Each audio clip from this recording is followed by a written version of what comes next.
Hello po. Alam ko po nahihirapan ka sa kondisyon na meron ka sa sakit na GERD at, isa po ako sa gustong makatulong sa inyo. Bago po ang lahat, magpapakilala ako. Ako po si Kuya Arvin, isa po ako sa mga pinahirapan ng sakit na GERD. Hindi lang po GERD, madami pong kondisyon ang kumapit sa akin at, sa malungkot pong kuwento, matagal pong panahon akong pinahirapan ng sakit na GERD. Ano po. Pero bago ko ikuwento ang lahat, gusto kong malaman niyo na nagsimula po na gumaling ako, 3 taon na po ang nakakaraan at, sa 3 taon pong 'yan, mahigit kulang-kulang pong kalahati niyan sa 3 taon kulang-kulang pong kalahati diyan ay totally magaling na.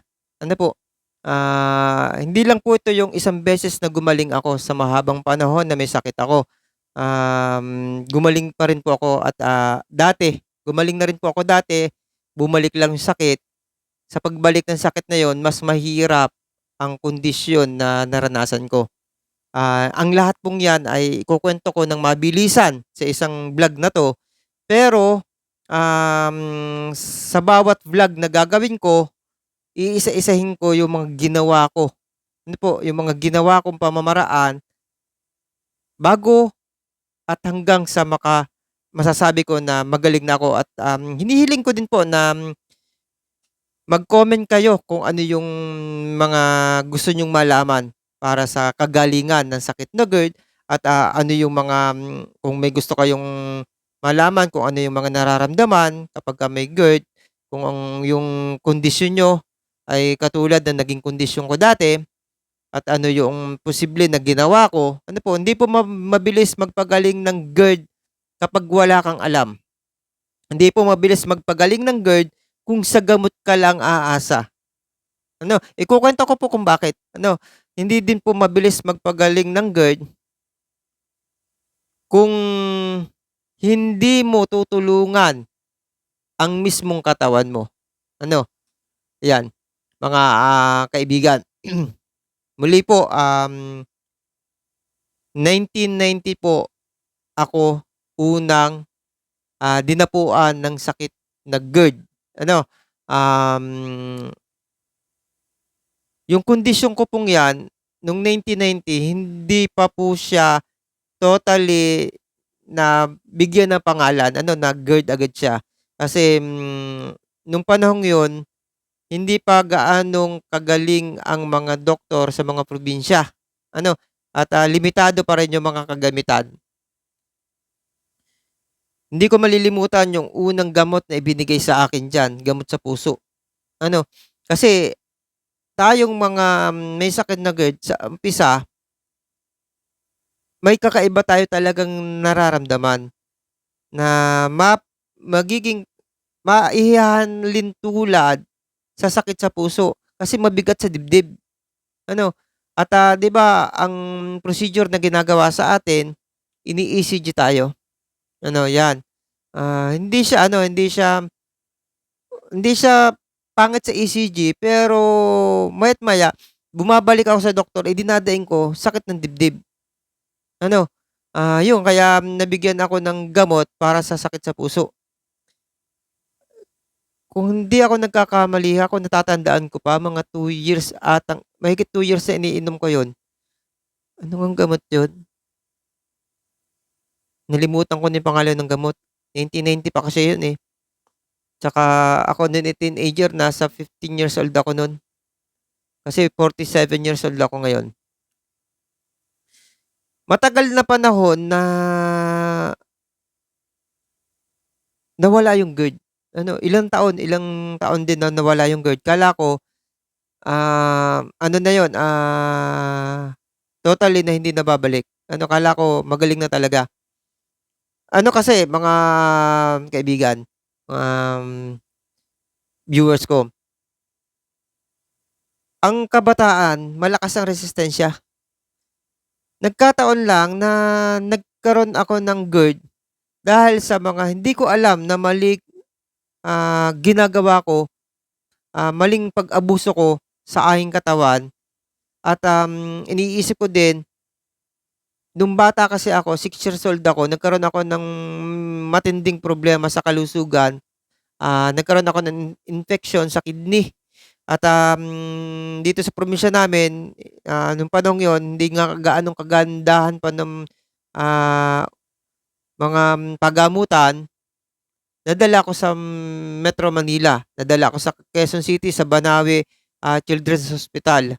Matagal ako na ginamot dun at, nasa musmus na gulang pa ako, kabataan, nakaranas na ako na, bigyan ng matitinding mga antibiotic. Siguro, isa yon sa mga, dahilan kaya ako nagkaroon ng GERD. Ano, kasi, yang mga, matataas na gamot, ah, nagkakaroon talaga 'yan kapag matagalan mong iniinom, nagkakaroon talaga 'yan ng side effect, ano, at, 'pag minalas ka magkakaroon ka ng long term effect, ano. Nung panahong 'yun, kaya nalaman na may GERD ako kasi nagpa-endoscopy ako no'n.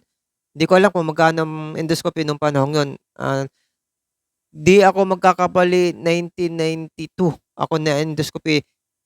Eh, sabi ko nga, mahigit 2 taon na umiinom akong gamot sa, puso. Kasi ang hindi ako nada-diagnose na may sakit na GERD. Nalaman lang talaga may sakit ako ng GERD kasi pabalik-balik ako hindi hindi magamot yung sakit ko ano, almost linggo-linggo nasa doktor ako. Ang tagal ano, ang tagal. Nagkaroon ng espesyalista para sa GERD sa gastro natin, i-renefer ako dun ng doktora namin at, ang ginawa nung doktora na kumapit sa'kin nung panahong yun, in-endoscopy ako. Dun nakita na meron akong GERD. Ano, hindi ko na rin tanda kung ano pa yung mga kasama nun, hindi ko tanda kung meron akong H. pylori nun. I think may H. pylori din ata ako nun. Nagkaroon ata ako ng H. pylori nun. Kasi yung may GERD kalimitan nagkakaroon ng H. pylori. Lalo na pagka, yung hindi nagagamot talaga ng ayos, na katulad ng nangyari sa'kin na hindi talaga alam dati GERD. Yun, hindi nagtagal. Kasi yung mga gamot na binibigay sa atin ng doktor at ito na agad yung, pag-usapan natin, mabibisang gamot 'yan. Ang alam ko basta't gamot, makakapagpagaling at gumaling ako. Nawala yung GERD, idol. Mga kaibigan, hindi ko alam kung GERD talaga yung nawala ano, kasi bumalik, eh. Bumalik, after, ilang taon, 1990, 92, mga 93, 93 nawala na yun, eh, 94, 95, 96, 97, 4 years, 97, 98, 5 years pala, 5 years nawala yung GERD. Ano, 5 years nawala yung GERD, walang symptoms. Hindi ko alam kung bakit nagkaroon ako ng GERD nung panahong yon. Kailan ko lang din naman nalaman kung bakit ako nagkaroon ng GERD. Hindi ko din alam na dahil dun sa mga ginagawa ko, yun yung dahilan ng pagkakaroon ng GERD. Kaya walang nabago. Walang nabago sa buhay ko. Alam ko magaling na ako, kaya tuloy yung mga ginagawa ko, sa buhay ko. Ah, Maaga ako natutong mag-inom, manigarilyo, pagpupuyat, yun, stress talaga sa katawan pagpupuyat. Umikot yung mundo ko sa gano'n. Walang inaayawang pagkain, lahat ng masasarap, basta, kaligayahan sa buhay, ano, kaligayahan sa buhay. Ah, Bata pa ako, college ako no'n, eh, hanggang sa, dumating yung time na nagbabarko ako no'n, graduate ako ng marine engineer.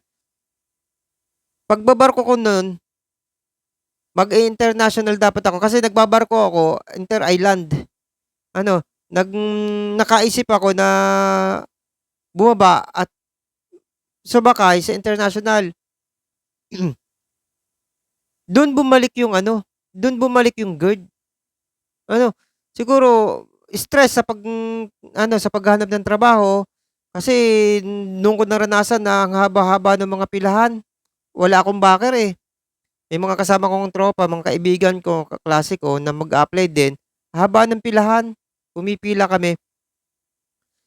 Yun, bumalik yung GERD hanggang sa hindi na natuloy. Yung pangarap ko sa buhay bilang seaman naputol na dahil lang dito sa GERD na 'to.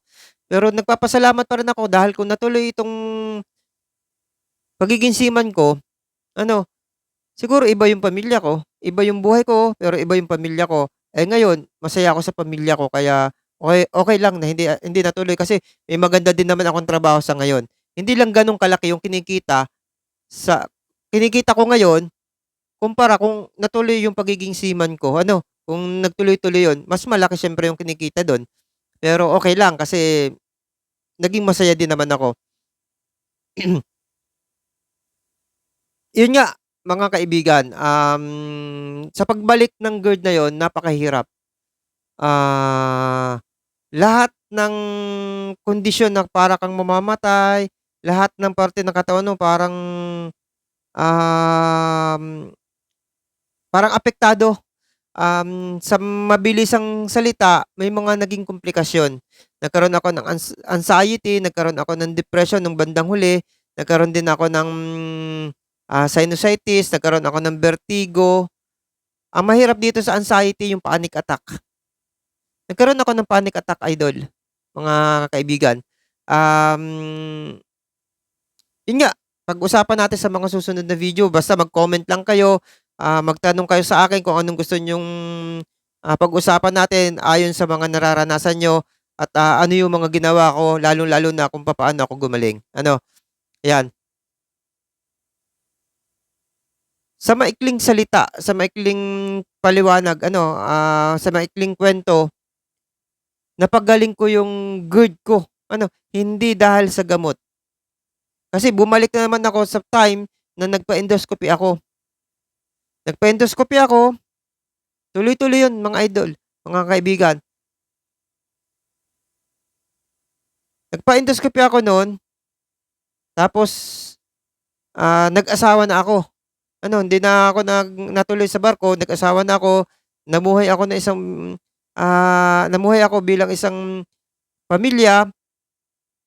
Hindi na ako tinantanan ng GERD kasi nga mas stress yung buhay ko kasi may binubuhay na akong pamilya. Ang hirap, alam niyo 'yan, ang hirap ng mamuhay ng meron kang sakit, yung katulad nung sa ating GERD. Ang hirap ng bawat araw ng pagtatrabaho. No choice lang ako, hindi ako makaayaw kasi, nagkaroon ng problema yung panganay kong anak nun. Hindi ako makaayaw, hindi talagang pinilit kong magpakabuhay kasi nga meron akong binubuhay. Hanggang sa time na malapit na mag-pandemic, nagtrabaho kasi ako 1998, 1998. Hanggang sa magpa-pandemic na nun, nitong 2020, ano, nagtatrabaho na ako sa gobyerno nun. 2020 nag-lockdown na ang Pilipinas nun. Natakot na lalo ako nun kasi wala ng doktor. Panahong yun, katatapos ko lang magpa-endoscopy ulit kasi mabigat yung naging problema ko. Last na endoscopy yung 3 endoscopy, mga kaibigan. Mabigat yung endoscopy yun, nagkaroon din ako ng barit nun. Kasi, malaki yung naging stress sa akin nun. Yun yung time na, nagpundar ako ng negosyo, kumikita yung negosyo, biglang bumagsak, biglang nag-down.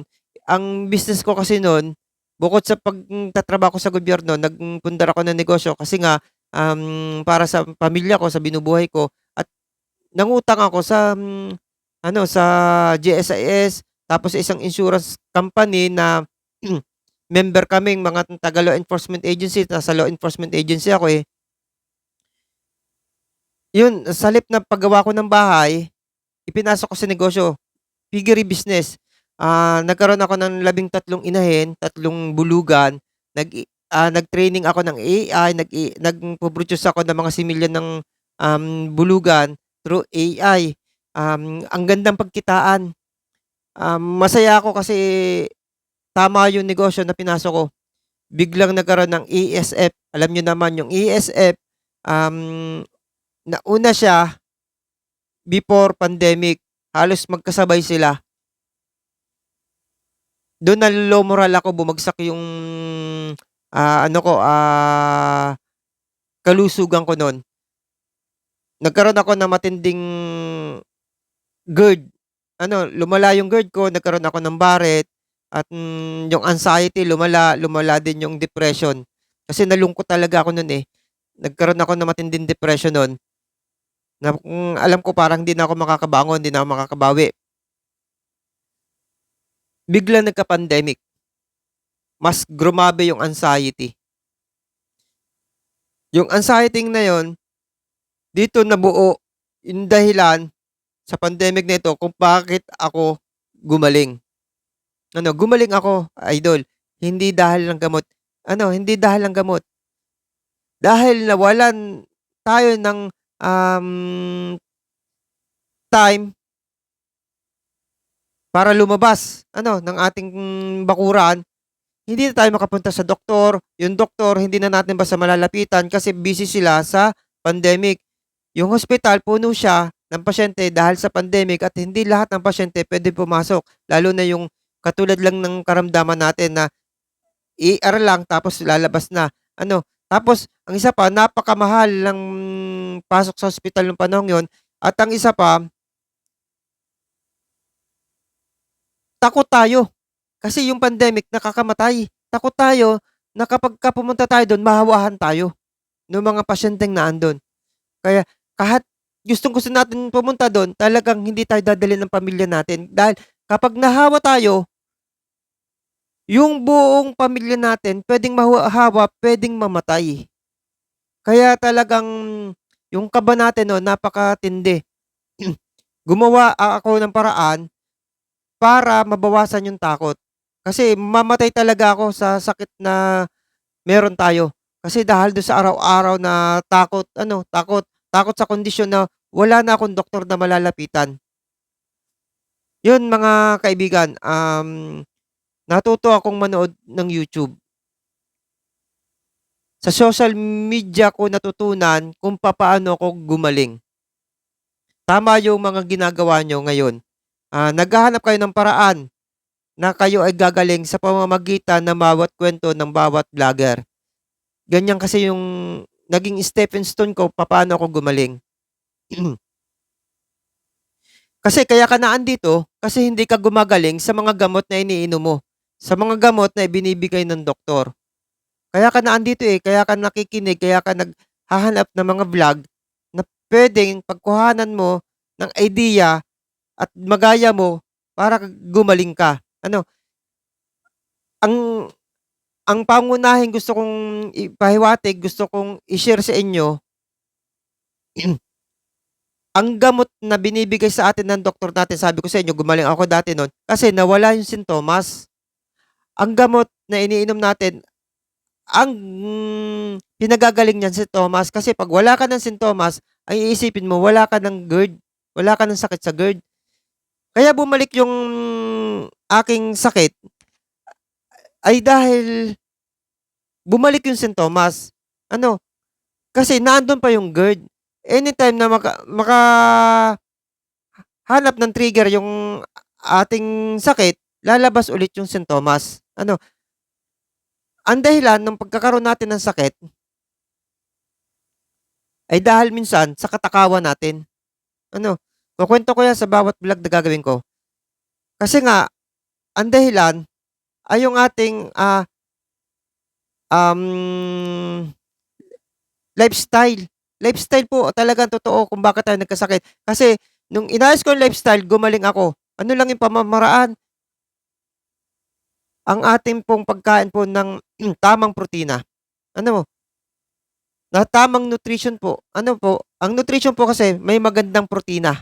Ano, kasi kapagka yung kinakain natin ay yung makabagong pagkain, talagang less protein po siya, less protina, less nutrition. Ano, tapos tama pong, kalusugan natin ay dahilan po ng nutrition.